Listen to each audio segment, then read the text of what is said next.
لا إله إلا الله وحده لا شريك له له الملك وله الحمد وهو على كل شيء قدير. So we covered how this dua is to be said every morning 10 times or 100 times. What is the reward of saying it 10 times? To free 4 slaves. 4 slaves, inshallah ta'ala. Brother Tariq wants to make them 5. Inshallah, if you increase, it'll be more, bi'idhnillahi ta'ala. And if you recite it, and particularly the Prophet ﷺ said, min waladi Ismail, so to free 4 believing slaves. And we said the reward of freeing a slave is that every part of you is freed from the fire.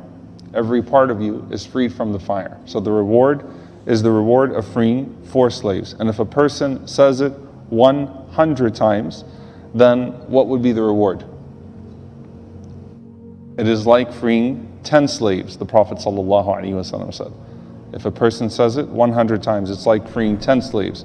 100 blessings will be recorded for that person. 100 good deeds will be recorded for that person. 100 sins will be removed from that person. And it will be a hirz, it will be a protection for that person from the shaytaan for the entire day. SubhanAllah, like in a fortress that cannot be penetrated. Hirz is a hisn, it's a fortress. The shaytaan will have absolutely no access to you throughout the day. He will not be able to penetrate this fortress that you have throughout the day. And no one will be able to do anything better. وَلَمْ يَأْتِ أَحَدٌ بِأَفْضَلَ مِمَّا جَاءَ بِهِ إِلَّا رَجُلٌ عَمِلَ أَكْثَرَ مِنْهُ. And no one will be able to accomplish anything better than what you've accomplished for the day, except for someone who recites the dua more than you. Meaning, don't limit yourself to 100. If you want to do it 1,000 times a day. I know that sounds 1,000 times a day, but subhanAllah, reading it 100 times takes you less than 10 minutes. Reading it 100 times takes less than 10 minutes. So if you were to say that you're going to say it 200, 300, 400 times, you're going to accomplish more, bi'idhnillahi ta'ala, in one day, then keep on reciting it. Now, we move into the next part of this, inshallah ta'ala, which is how this dua is used in other situations. And it's really powerful because you see more rewards that come out of it as well. And when we say tahleel is the best form of dhikr, I want you to remember a very easy analogy, inshallah ta'ala. The best form of istighfar, the best form of seeking forgiveness from Allah subhanahu wa ta'ala is Sayyid al-Istighfar, the chief, the master of seeking forgiveness. Allahumma anta rabbi, la ilaha illa ant. Right, it even starts off with, of course, the affirmation of Tawheed. Allahumma anta rabbi, oh Allah, you are my Lord, la ilaha illa ant. There is no God but you. خلقتني وأنا عبدك وأنا على عهدك ووعدك ما استطعت أعوذ بك من شر ما صنعت أبوء لك بنعمتك علي وأبوء بذنبي فاغفر لي فإنه لا يغفر الذنوب إلا أنت. We'll talk about this dua one day in detail, inshallah ta'ala. But this is called Sayyid al-Istighfar, the master of seeking forgiveness, the best way to seek forgiveness. Now here's the analogy I want you to remember. This dua of La ilaha illallah wahdahu la sharika la lahul mulk wa lahul hamd wa huwa ala kulli shay'in qadir is to La ilaha illallah what Sayyid al-Istighfar is to Astaghfirullah. Why? Because everything that is said in Sayyid al-Istighfar is already embedded in Astaghfirullah. It's already embedded in Rabbi Ighfirli.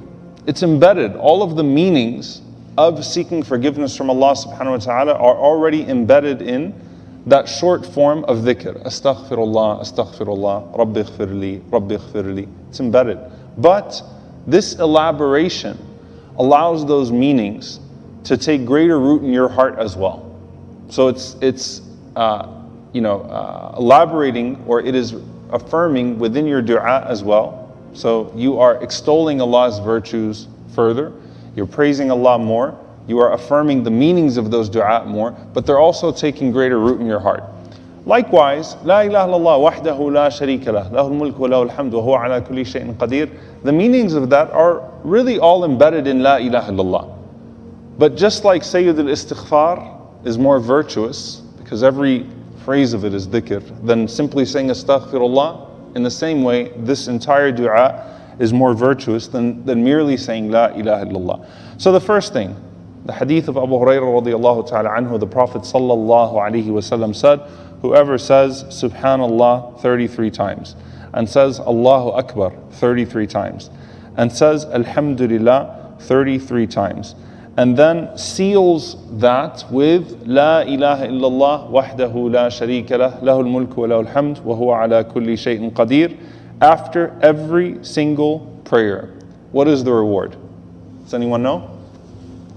The Prophet ﷺ said that Allah will forgive that person's sins وَلَوْ كَانَتْ مِثْلَ زَبَدِ الْبَحْرِ, even if that person's sins equaled the foam of the sea. Think about all of the foam of the seas. The Prophet ﷺ said, saying Subhanallah 33 times, Alhamdulillah 33 times, Allahu Akbar 33 times, and then saying La ilaha illallah wahdahu la sharika lah, lahul mulku wa lahul hamd, wa huwa ala kulli shay'in qadir. It is as if that person's sins are entirely forgiven, even if their sins encompass the foam of the sea. There's another narration from Abdullah ibn Zubayr radiallahu ta'ala anhu, and his son is saying that I heard him ala al-minbar, I heard him giving khutbah, and he was saying that the Prophet sallallahu alaihi wasallam, he used to say, كان النبي صلى الله عليه وسلم إذا انصرف من الصلاة يقول, the Prophet ﷺ would say after the prayer. Now, انصرف من الصلاة is an interesting usage of the words, and the scholars say either what he's saying is that the Prophet ﷺ would still say this at the end of every salah, or as the Prophet ﷺ is leaving his prayer. So if the Prophet ﷺ is walking home, this dhikr is still with him sallallahu alaihi wasallam, that he would say La ilaha illallah wahdahu la sharika lah, lahul mulku wa lahul hamd, wa huwa ala kulli shay'in qadir, La ilaha illallah mukhlisina lahu ad-din walau kariha al-kafirun, ahlu an-ni'mati wal fadli wal thana'i al-hasan, La ilaha illallah mukhlisina lahu ad-din walau kariha al-kafirun.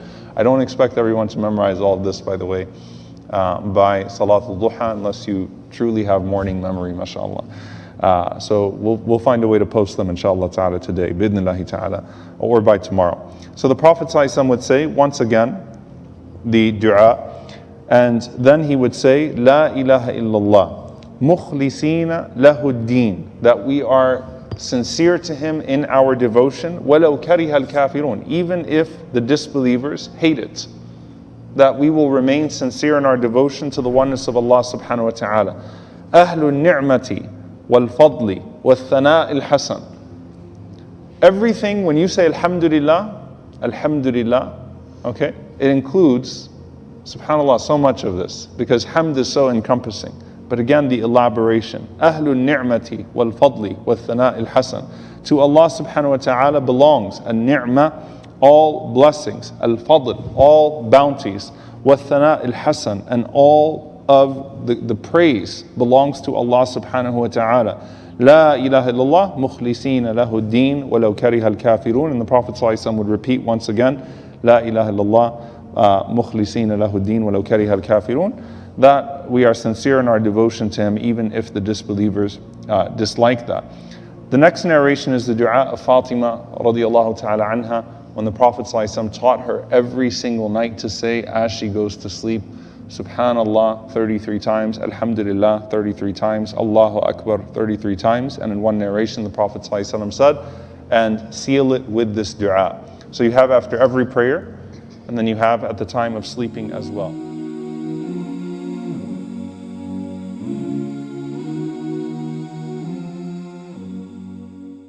Alhamdulillah, we are happy to announce the launch of the One Islam TV app. Watch hundreds of high-quality produced Islamic reminders, Quran learning videos, stories of the prophets, and so much more. 2 new videos uploaded daily, insha'Allah. Watch videos on demand, or download videos and watch offline. No more annoying ads or pop-ups. 100% safe browsing for your peace of mind. Watch or listen to lectures and lessons while you work, rest, or drive with your device switched off. One Islam TV is 100% run and owned by Muslims, which means a small amount you pay for your subscription is a SADAQAH JARIYAH, continuous charity for you. as we use the funds raised to continue producing more beneficial videos and reminders, inshallah. The One Islam TV app is now available on Apple devices, Apple TV, Android devices, Android TV, Amazon Fire TV, and Roku, so you can watch on most devices and smart TVs. Download now for a free 7-day trial. May Allah reward you for supporting our work.